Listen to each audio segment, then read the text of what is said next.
الحمد لله رب العالمين نحمده ونشكره على ما هدانا ونصلي ونسلم على سيدنا ونبينا وحبيب قلوبنا بالقاسم المصطفى محمد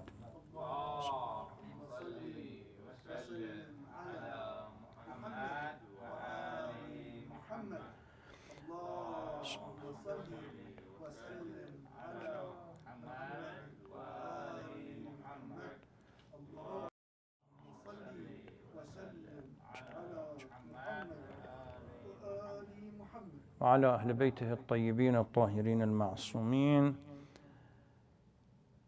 السلام عليك يا أبا عبد الله وعلى الأرواح التي حلت بفنائك. عليك مني سلام الله أبدا ما بقيت وبقي الليل والنهار، ولا جعله الله آخر العهد مني لزيارتكم. السلام على الحسين وعلى علي بن الحسين وعلى أولاد الحسين وعلى أصحاب الحسين. اللهم لعن أول ظالم ظلم حق محمد وآل محمد وآخر تابع له على ذلك. اللهم لعن العصابة التي جاهدت الحسين وشايعت وبايعت وتابعت على قتله، اللهم لعنهم جميعا. قال الله العظيم في محكم كتابه: أعوذ بالله من الشيطان اللعين الرجيم، بسم الله الرحمن الرحيم. تلك أمة قد خلت لها ما كسبت ولكم ما كسبتم ولا تسألون عما كانوا يعملون. Those were nations or group of people that have to deal with what they worked or their deeds, and for you is what you work for. You are not going to be asked for what they have done. We have reached the final night, and normally during the last night it is customary to wrap up all the topics that one has covered during various nights. But there is one issue here that we haven't covered, and it's specific to tonight. Last night I pointed out that there was something unique in response to the question that I received 2 nights ago, that what was it that Imam Hussein salawatullah wasalam alayhi did that revived Islam? I pointed out that in the light of the sermons and the sayings of the Holy Imam, there is no doubt that the social structure, the society, the ummah, had become more of a materialistic and dunya-centric. When Imam says, "An-nasu abidu dunya," that depicts and describes exactly the mindset of the people that lived at the time. One of the byproduct of such a lifestyle is and was that people forgot about their honor and dignity, and for the sake of material life, they were prepared to put up with any tyrant and despot. It didn't matter whether the one in charge was Muawiyah or Ali, Yazid or anybody else, as long as their material life was secured. Because of that dignity and honor that we see in the early history of Islam was completely forgotten. And in the power relation between the ruler and the people, the rulers, the corrupt rulers, relied on pure power. We have the army, we can send the army around, destroy people, kill people. You have no alternative but to submit. The mindset, because the mindset was materialistic, the quantity and it did matter. And in any step that they wanted to take, there was this calculation. Are we going to succeed in the light of the might of the army of Yazid and Bani Umayyah or not? If not, then we might as well go home.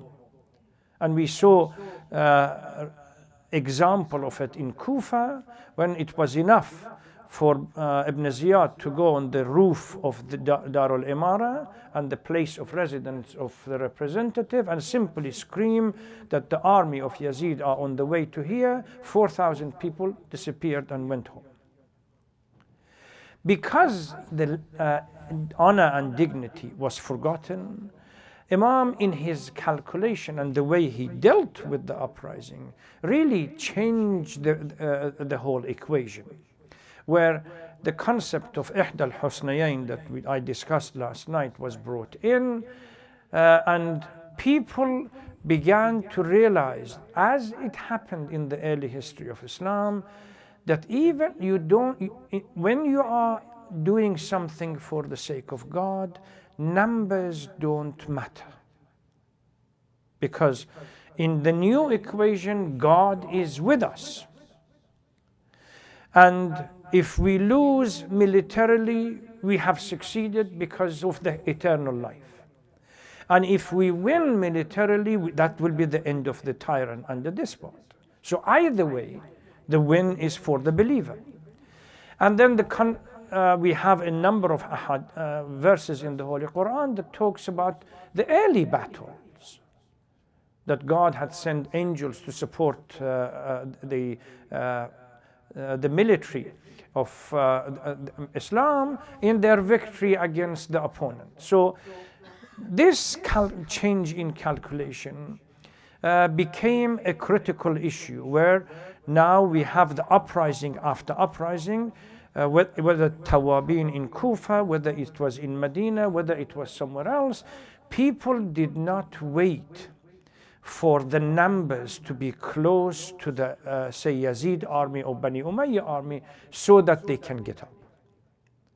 And I also pointed out a few nights ago, 4 or 5 nights ago, that even that kind of mindset had penetrated into the household of Imam Hussein himself. 3 examples. We talked about Abdullah ibn Ja'far, Muhammad ibn Hanafiya, and Abdullah ibn Abbas. 3 prominent figures within Medina Ahlul Bayt family. When you listen at the conversation that they have with Imam Hussein, they all think of numbers. Abdullah ibn Abbas says, yes, you have a responsibility, but go around, collect your army. Once you have close a number, then you can start the uprising. Muhammad ibn Hanafiyyah says the same thing. Go to the valleys, go to Yemen, go to the mountains, and then ask people, once you have some numbers, then you can come back. What can you do with 72 people in front of the might of the Yazid's army? Abdullah ibn Ja'far even goes, this is the husband of Zainab salamun alayha. This is the person who grew up in the house of Amir al-Mu'mineen. He goes to the wali of Yazid and gets a letter that guarantees safety and security for Abu Abdullah, that nothing is going to happen to you. That mindset, if you have it within the Ahlul Bayt, God knows how deep it was in the midst of the ordinary people, that the only thing that they cared for was wealth and material possession. No wonder Imam says, "An-nasu abidud dunya wa dinu la'iqun ala al-sanatihim." They just pay lip service to it. As soon as there is little bit of difficulty, qalla ad-dayan.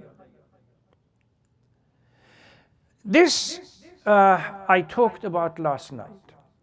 A day like today, On early history, 61 after Hijrah, 3 hours after noon, the sermons came to an end, the fighting was over, 2 camps began to start thinking about the next step.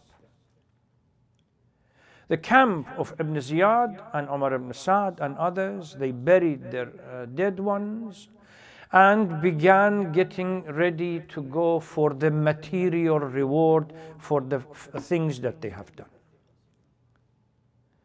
When you listen to the conversation, from the moment the so-called victory was theirs, everybody was talking about the reward, material reward that they're going to get, whether from Ibn Ziyad or whether from Yazid himself. So this is on the one side. On the other hand, Zainab Salamullah alayha preparing, last night I mentioned it, that last night the conversation that took place between Imam Hussein and Zainab Salamullah alayha prepared her for the second phase of the uprising. And no one would be better qualified than Zainab to take this responsibility. Born during the latter part of the Holy Prophet's life, the bibliography or the biography and so on, there are plenty of them available. You can read. Go to any online information center and type in the life of Zainab Salamullah alayha. Even Ahl Sunnah have been writing about her. So I don't want the biography or the other issues to be discussed. But just briefly, latter part of Prophet's life, between 4.5 years. Then under the tutelage of Amirul Mu'mineen salawatullah salamu alayhi and guidance. Then and with the short period with her mother Fatima Zahra salamu alayha. Then after 40th after Hijrah comes the leadership of Imam Hassan and the Imamah of Imam Hassan, and then comes Imam Hussein. So she goes through the whole process, preparing, learning for this responsibility tonight. I refuse to believe all the ahadith or traditions that talk about Zainab in a demeaning way. When we see what she does during Karbala, then we realize that we really need to revisit and rethink how we present Zainab in our majalis. 2 male left from Ahlul Bayt. Imam Zain al-Abidin, that was so sick that the enemy thought he's not going to survive the next few days, so why should we deal with him? He's going to die. The second person was a young boy called Hassan al-Muthanna, the son of Imam Hassan. He was injured and unconscious. Once they began going through the martyred bodies, they found him still has little bit of life. Had he gone, Imam Hassan would, his nasl and his descendant would have been finished. Literally. So he was taken and treated and finally survived, made it, and he became literally the father figure of the Sadat al-Hassani. These 2 individuals left. But let's look at Bani Umayyah in their plan, what they did. We certainly know by now, through the conversation that we had, Imam Hussein realized that this society, the social structure, the community needs reform. That goes without saying. Why? Because 40 years of Muawiyah's time, Sham, the center of power, has been isolated from the rest of the Muslim world. And through the help of what we call the court scholars, these are scholars that give their knowledge to the court, to the kings, to the head of a state, for few pieces of silver. We have Abu Huraira comes one day into the palace of Muawiyah, and Muawiyah liked to fly pigeons. So he turns to him and says, have you heard anything from Rasulullah regarding flying pigeon? He thinks for a few minutes, yes, come to think of it, I have. And immediately says a hadith that the Holy Prophet says how much thawab there is about flying pigeons. Muawiyah knows the type of person he is. 50,000 dirham reward immediately for one hadith. And by the way, even today we still have these type of scholars that for the sake of dunya they sell the akhirah. They live in palaces and so on. From everywhere, within every country you have them. So what they did, they constructed an image from Bani Umayyah through this isolation of the Sham from everywhere else, in which they became the center. Everything else didn't matter. Ahlul Bayt became Bani Umayyah. The early convert to Islam became Bani Umayyah. Ashra Mubashara is part of Bani Umayyah, and everything else, at the expense of the true Ahlul Bayt. Otherwise, and then the way they presented Ahlul Bayt as what we call Khawarij, outlaws. Part of the message is that you have to go and penetrate and break up that isolation and expose the lie so that people begin to understand the real Ahlul Bayt and the real Islam. There is a historian claimed that Churchill, the famous Prime Minister of England during the Second World War, stated one day that history is going to judge me favorably. They said, how can you be sure of this? He said, it's straightforward. I'm writing the history, and hence I will be magnanimous with my own self, with my own mistakes. The history that they intended to write was to favor Bani Umayyah as the center of the earth. Islam was for them. It's through their help and everything else. So this had to be challenged and contested. This was part of the responsibility of Zainab. The true Islam, true Ahlul Bayt, to go to where? To the center of power that has been isolated for 40 years and had no idea what was happening in Mecca, Medina, or anywhere else. Otherwise, how can the troop, they are all Muslim, if it wasn't for such construction, almost a year after Karbala, troop of Yazid comes to Medina because of the uprising, and they consider Medina a free city. You can do, as we see Daesh today, a free city. You can do what you like. Historians claim out of the month that they stayed in Medina, 40,000 illegitimate children were born in Medina. This is the so-called Khalifatul Muslimin attacking the center of power in Islam. If Islam was not disfigured, no wonder وَإِذَا بُلِيَتِ الْإِسْلَامِ بِرَاعٍ مِثْلَ يَزِيدٍ فَعَلَى الْإِسْلَامِ السَّلَامِ. If Muslims have to deal with as their head like Yazid, look at, this is where the house of Prophet is, where Islam came to organize itself. When Ummah began to take shape and form, and then you let loose your army to do what they like. Because of that construct, mind has been washed completely. They are Ahlul Bayt, everybody else is Khawarij. Anybody who stands up against Ahlul Bayt is Ghulat, Khawarij, and outlaws.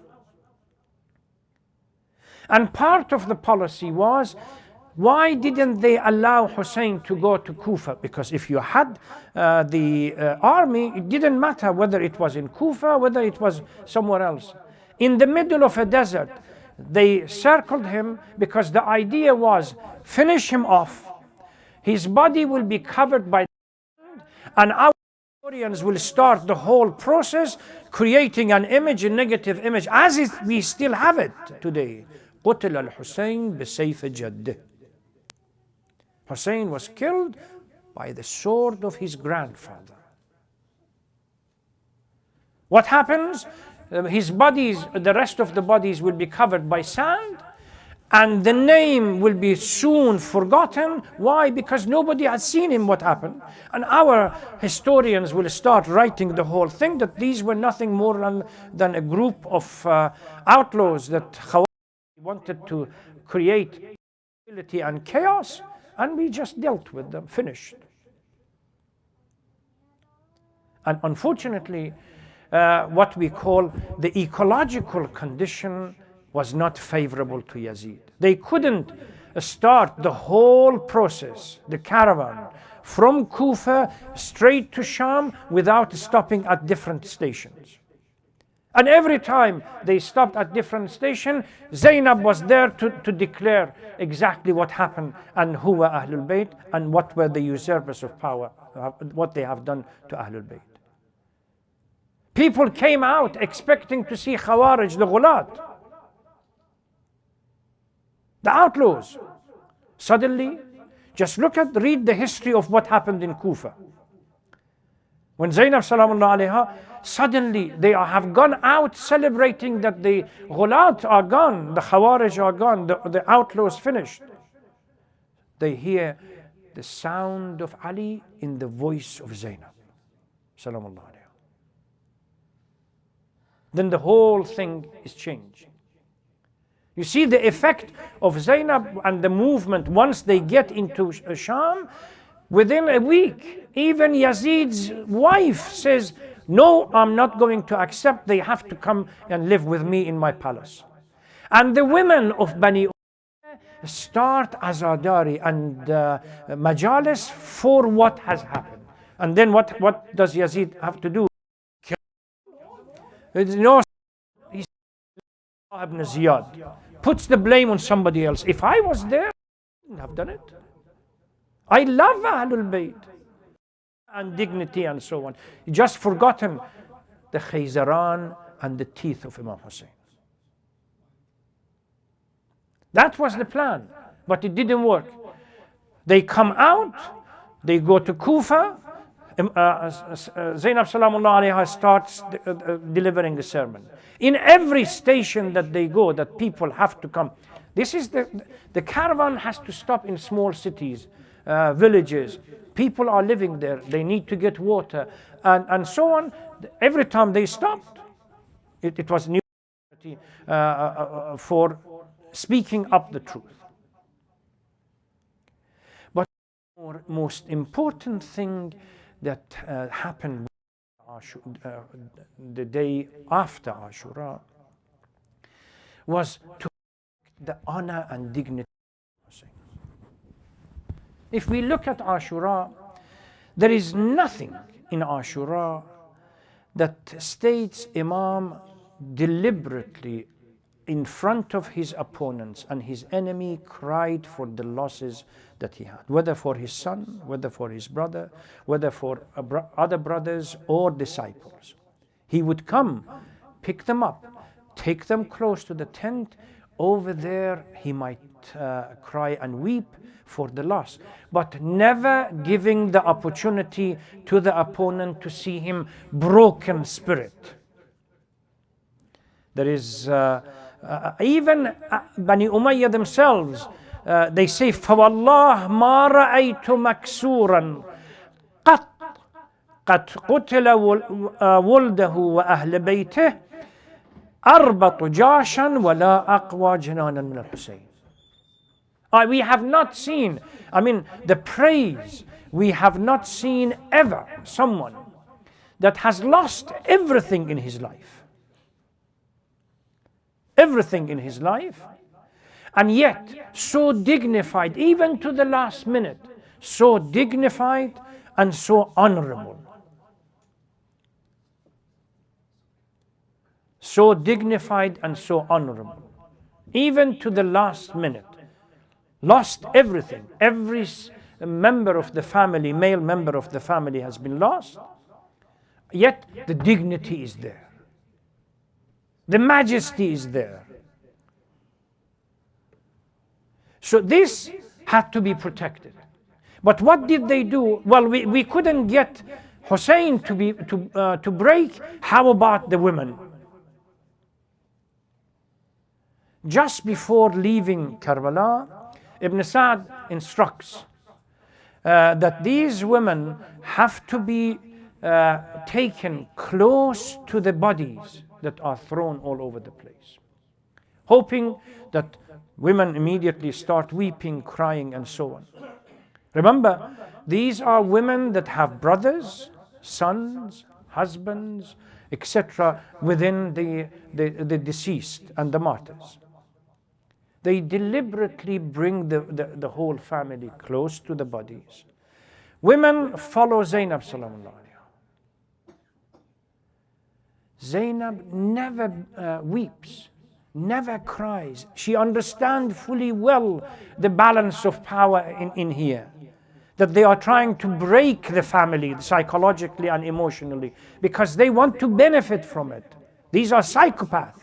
That they want to benefit from this crying, that we broke Ahlul Bayt down. Everyone walks to the body that belongs to her. And Zainab sallallahu alayha goes to the body of Imam Hussein. Historians claim that there was not a piece in this body that was not cut, torn, arrows, sword, spear, you name it, was even stones were there, covered. She cleans up all the mess, and then what does she do? Puts her. They are trying to prove that we are victorious, we were the one who killed. She puts her hand under the body, lifts it up a little bit. Allahumma taqabbal minna hadha al-qurban. Oh Lord, accept this meager offering. What does she say? This clearly states, we are in charge. We came here, not you. It was our choice. It was a free choice. We were the one who rose, and then we were the one who came, and we were prepared to be martyred for the good cause. The same thing happened in Kufa, in the presence of Ibn Ziyad. Ibn Ziyad said, how did you find what Allah did to you? Again, a sharp reply. Wallah ma ra'aytu illa jamila. I saw nothing but beauty. This is a mother. If you read history and understand the relationship between Zainab and Imam Hussein, it was a very, very close relationship. And she said it. I lost my grandfather. I had other members of the family. I lost my mother, father was there. I lost my father, my brother was there. I lost my brother, you were there. You manifested all the image of the family. You represented all the image of the family. And now it's gone. And then lost children, brothers, half-brothers, and so on. And then she says in front of Ibn Ziyad, Wallah ma ra'aytu illa jamila. I saw nothing but beauty. هؤلاء رجال كتب الله عليهم القتل فبرزوا إلى مضاجعهم. These are people, men, that rose to defend the cause, and naturally they accepted the consequences. This is the image that Zainab has. She truly understands that these people are trying to break her down. So her responsibility begins like tonight. On the one hand, she has to go all the way to Medina, from Kufa to Sham, and in every step she has to challenge that constructed history that Bani Umayyah has successfully imposed on people for 40 years. And really talk about who is. Remember, the battle between Bani Umayyah and Ahlul Bayt was lost in the palace of Yazid, not anywhere else. when Imam Zain al-Abidin began delivering a sermon, and Yazid realized that now 40 years it's gone up in a smoke within few minutes. Ordered the muadhin to say adhan. See how shrewd and capable the Imam was. Immediately realized that this is the best opportunity. Kept quiet. Muadhin said Allahu Akbar. Imam said Allahu Akbar. Ashhadu an la ilaha illallah. Shahida bidhalika lahmi wa dami. As soon as Muadhin said Ashhadu anna Muhammadan Rasulullah, grabbed Yazid's neck and said, tell me, is this your grandfather or mine? If it is your grandfather, you are lying. If it is my grandfather, look what you've done to Ahlul Bayt.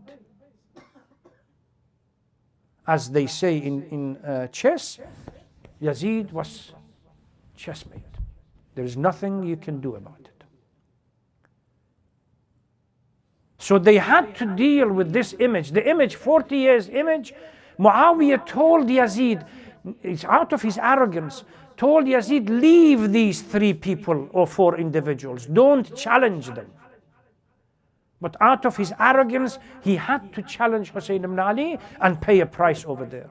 3 years later, he dies out of a disease. His son Muawiyah II is not prepared to accept the leadership because of the shame that Yazid brought on the family. That's the success of Ahlul Bayt. And then suddenly opened the door for the uprising, one uprising after the other. Why? Because this notion of izzah and karama, honor and dignity. If you are a believer, you are not alone in the battle. God is with you. And either way you are going to win, came back to dominate. Only few people. It doesn't matter whether you are killed or victorious. While before you had to secure the victory before you rise, now no, we have a responsibility to get up and do something.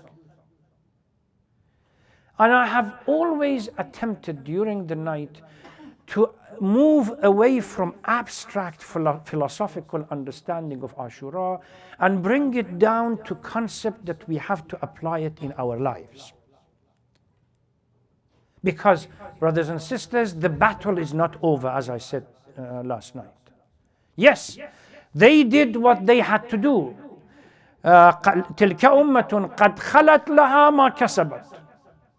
But وَلَكُمْ مَا كَسَبْتُمْ وَلَنَا مَا كَسَبْنَا.